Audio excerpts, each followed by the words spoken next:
proximity is anywhere between 8 inches and a foot, depending on how old the strings are and what the guitar sounds like and what it sounds like on that day. I do have them both badged backwards for brightness, just because this instrument has a lot of mid-ranges that are supposed to really cut through the mix. So I'll tend to use that badge backwards trick on this as well.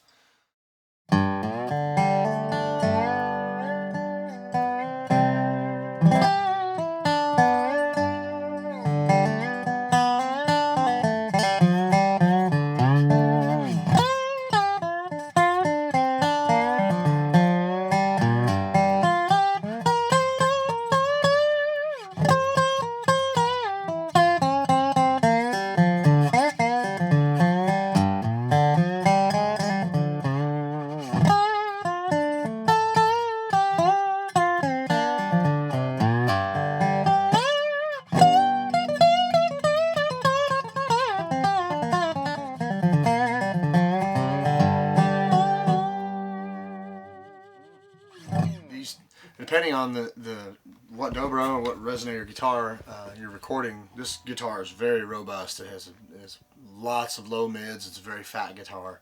If you're recording a more vintage dobro, chances are you're going to want to have it a little closer, just because they don't have that same kind of body that you're going to try to want to capture.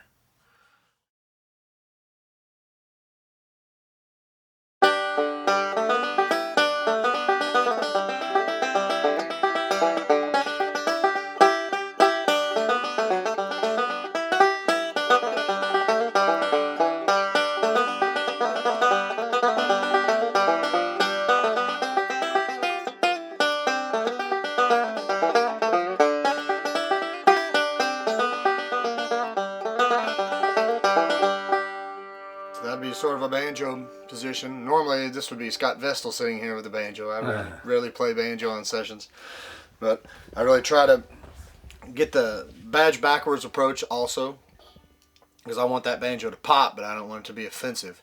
So I'm putting ribbons on it and I'm making it smooth. I'm really targeting this area right here as I'm really, instead of doing a stereo recording, it's more of a multi-mic, and I'm really concentrating the main bed of my sound and tone on this spot right here. And most bluegrass banjos sound really good right in that vicinity. Give it just enough room to let the banjo develop, the tone to develop out of the instrument and be captured. If you get them too close, it'll sound real boxy, and that's with any proximity of any microphone. And back here on the tailpiece, I just make a nice even stereo spread. It seems to work real good. We're setting up for fiddle here right quick. Big note, it has a lot to do with the instrument as to what I do in recording process. Honestly, if it's a real fat, rich, dark fiddle, I'll use the badge backwards, but there's a lot of times bluegrass fiddlers really love their fiddles to be loud, and when they're loud, they're really bright, and they're not the sweetest recording instrument. So I'll use the badge forward and just give it a little more girth and a little bigger, warmer low mids to balance out that really harsh, bright top that they tend to have. It's Ashley Brown here. She works hardcore at slack key with many roles, including video editing today. We stole her for a second to do just some fiddle. Note that I know this fiddle really well because I've recorded it a lot. I know just how far to get it. Proximity is a big thing with this instrument as well, because if you get it too close, you'll hear the bow kind of do a across the strings. It's not very pretty. And a lot of fiddle players over rosin their bow too, so you'll get a lot of scratchiness. So there's a lot of play. Fiddle's one of the most delicate instruments to record because it has everything to do with the player, how much they rosin their bow, what strings they're using. I mean, this instrument right here of them all is probably one of the more difficult ones to record.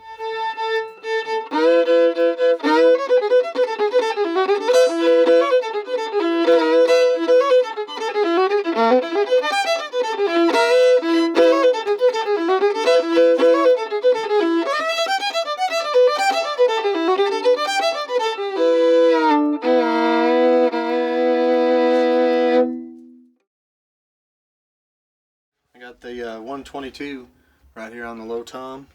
right out of his way. I took the right out of the way so you guys could see it a little better. My big secret for snare drums is I use a 122 badge backwards, and I do not like these at all. I find that the figure 8 pattern captures plenty of hi-hats, and I never get bad snare tone with this setup. I love it. If I'm getting bad snare setup, bad snare tone, it means the snare sounds bad. All right. That just works for me, because a lot of what we do here is fast train beat stuff, or blues, or pop country. Right. Mic Care 101. When you're done with a session, it's cool to leave everything set up and ready to go, but it only takes just a couple of minutes to put these little rascals away.